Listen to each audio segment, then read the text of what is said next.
Welcome Japanese woodblock print collectors and enthusiasts. Today I'm taking Mia Gallery on the road to see an exhibit called Beyond the Great Wave, Works by Hokusai from the British Museum. This is showing at the Bowers Museum in Santa Ana, California. The main draw of this exhibit is, of course, the Great Wave off of Kanagawa.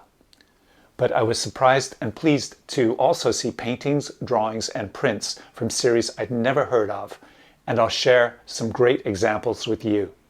The British Museum began to acquire Katsushika Hokusai's work in the late 1850s. The exhibit showcases the collections of 6 key collectors. These works allow us to chart the arc of Hokusai's career from 1791 to his death in 1849. Let's kick it off with this image of the genius artist himself. This portrait was done by the artist Keisei Eisen in the 1840s when Hokusai was about 80 years old. This may be the most reliable portrait we have of Hokusai. Okay, ready? Let's walk into the exhibit.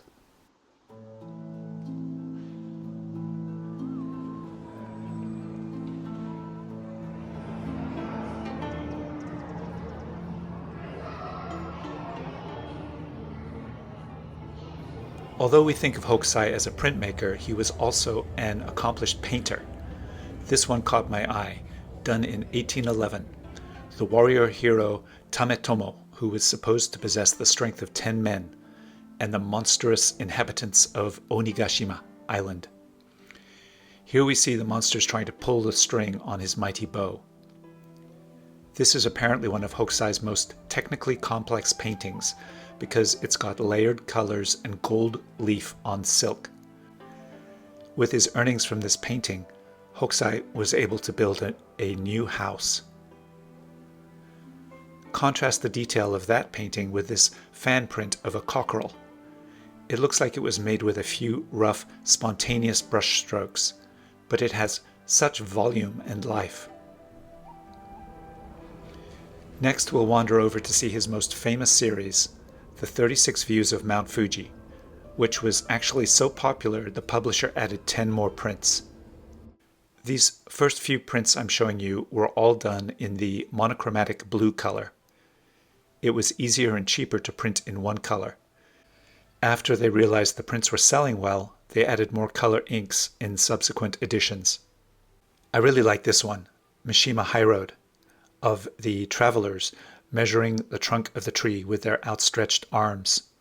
You can see a smoky Fuji looming in the background. And this has always been one of my favorites, Ijiri in Suruga province. You can see the strong wind bending the trees and blowing away the papers and a hat. Mount Fuji has been drawn with a simple, unfinished line. Next, this classic composition, Fuji View More in Owari province. He depicts a barrel maker working away at his craft, while Fuji is artfully framed in the distance. Here's another one I like. You'll see this has a lot more color. It's Sumida River, where 3 samurai horsemen are racing down the road through the fields.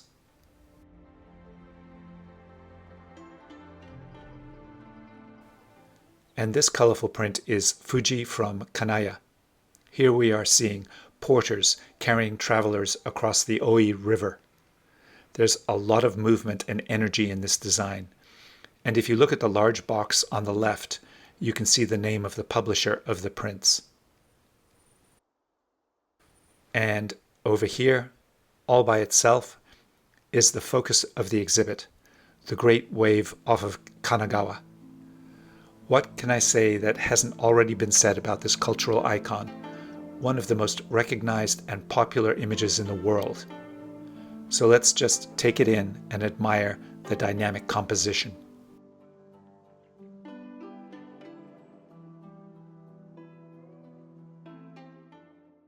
Next, I was blown away by the beauty and compositions of this series of prints called Large and Small Flowers, especially the prints that paired the flowers with birds. Here we have hibiscus and sparrow. The birds really complement the flowers, And notice the detail in the flowers and bird compared to the super rough, slapped on brushstroke style of the hibiscus leaves. Now we go to the small flowers, advertised by the publisher as brightly colored bird and flower pictures in poetry card format. I'm just going to zoom in on some of these beautiful prints.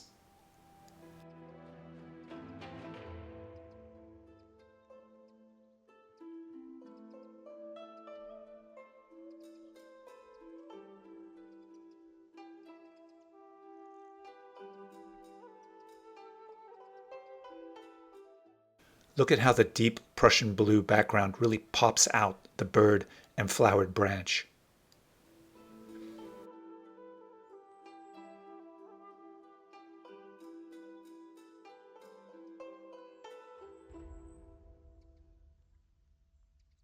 The kingfisher, also called the Tobu Hoseki or flying jewel, is my favorite bird, so I had to get a close-up of this one. See how the twisted stems of the iris mimic the shape and colors of the kingfisher as it dives under the leaf? Let's move on to wondrous views of famous bridges, starting with this print of the suspension bridge on the border between Hida and Etchu provinces. We see a couple returning from work on a precarious suspension bridge.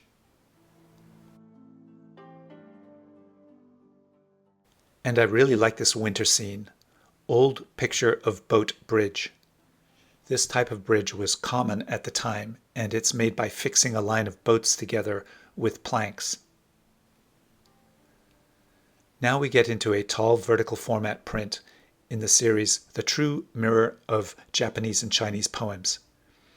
These feature subjects from classical Japanese and Chinese poetry. You'll notice there are no poems written on the prints. The viewers at the time were familiar enough with the scenes that they probably knew the associated classical poems.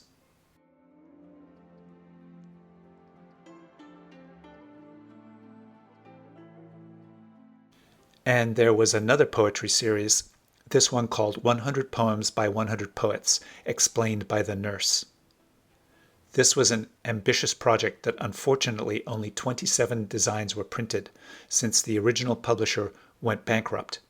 The other designs survived because, fortunately, we have 63 of Hokusai's original block-ready line drawings.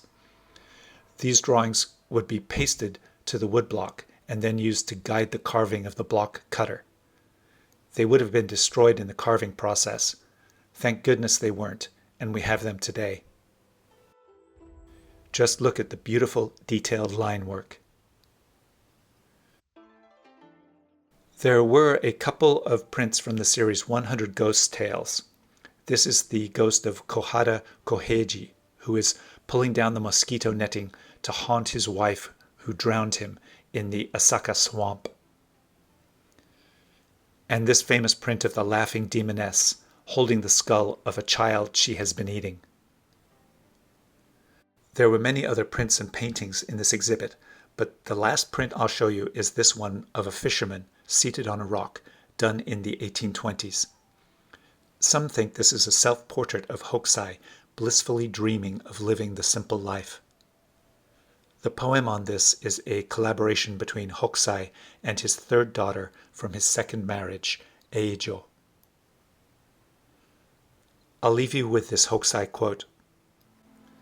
"From the age of 6, I had a penchant for copying the form of things, and from about 50, my pictures were frequently published, but until the age of 70, nothing I drew was worthy of notice." Well, I respectfully disagree. If you liked this video, you may also be interested in our video on Are We Sick of the Wave? And our video on Hokusai's 36 Views of Mount Fuji auction coming up at Christie's. Until next time, please like and subscribe, and happy collecting.